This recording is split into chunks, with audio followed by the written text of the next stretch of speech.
সম্ভবত আমরাই শেষ জেনারেশন ছিলাম যাদের মাদের ইন্টারনেটে কোনো অ্যাকাউন্ট ছিল না। সম্ভবত আমাদের মারাই শেষ জেনারেশনের যারা পৃথিবীর এত হিসেব কিতাব বুঝত না। টেকনোলজির কোনো বাতাস তাদেরকে ছুতে পারেনি। তারা কখনোই বাবাদের সাথে তর্কে জড়ায়নি।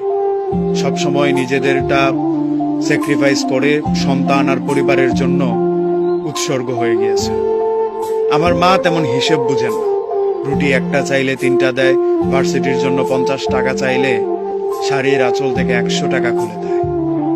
আমার মা অত কিছু বুঝেন না। আমার সিভি কি হলে ভালো হয়, আমার সিজিপি কত হলে ভালো হয়, এটা আমার মা জানেন না।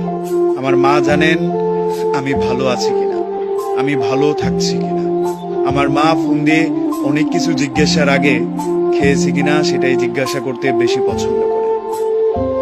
কোথাও গেলে বাড়ি থেকে পিছু পিছু হেঁটে রাস্তার কিনারায় আসা আমাদের মারাই বোধহয় শেষ জেনারেশন, যারা শাড়ি ছাড়িয়ে কখনোই আধুনিক পোশাকে নিজেকে মানিয়ে নিতে পারেনি। আমরাই বোধহয় শেষ জেনারেশন যাদের মার আঁচল পেয়েছি। এটা খুব দুর্লভ হয়ে যাবে আগামীদের জন্য, যারা মায়ের শাসনটা ঠিকঠাক উপভোগ করতে পেরেছে।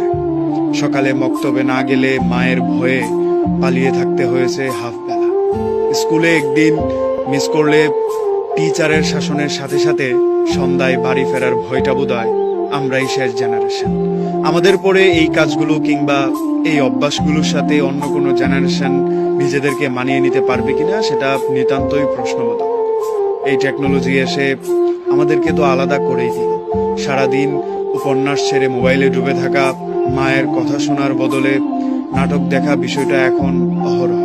কিন্তু মায়ের আদর, বাবার শাসন আমাদের মতো কেউ পায়নি। টিচারের শাসন উঠে যাওয়ার পর ছেলে মেয়েদের আদব আগের মতো আছে কিনা সেটা প্রশ্ন করতে পারেন আপনি। মা বকা দিলে সন্তান মাথা গুঁজে শুনে নিচ্ছে, এমন সন্তান এখন হাতে গুনে বের করা বিরল। এখনকার মানুষের দোষ নেই, কিংবা যারা বেড়ে উঠছে তাদেরকেও প্রশ্ন করার নেই। এটা সময় অনেক কিছু পরিবর্তন করে দেয়। যেই সময়টা আমাদের মাদেরকে হিসাব থেকে দূরে রেখেছে, আমি ভালো আছি কিনা, আমি পেট পরে খেয়েছি কিনা এই হিসাব কষিয়েছে, সেই সময় পেরিয়ে এখন বাবা মা সন্তানের রেজাল্টের উপর ডিপেন্ডেন্ট। ভালো চাকরির জন্য প্রিপেয়ার হতে পারবে কিনা সেটার উপর ডিপেন্ডেন্ট। সন্তান কি চাচ্ছে, কি করতে পারবে, ও ভালো থাকবে কিভাবে, সেই চিন্তাটা এখন কম হয়। ভালো করতে হবে, অন্যের ছেলে করছে তোমাকেও করতে হবে, এই চিন্তাটা এখন অনেক কঠিনভাবে দেখা হয়। পরিবার আগের মতো সন্তানদেরকে সাপোর্ট দিচ্ছে কিনা সেটাও যথেষ্ট প্রশ্ন। আসলে আমরাই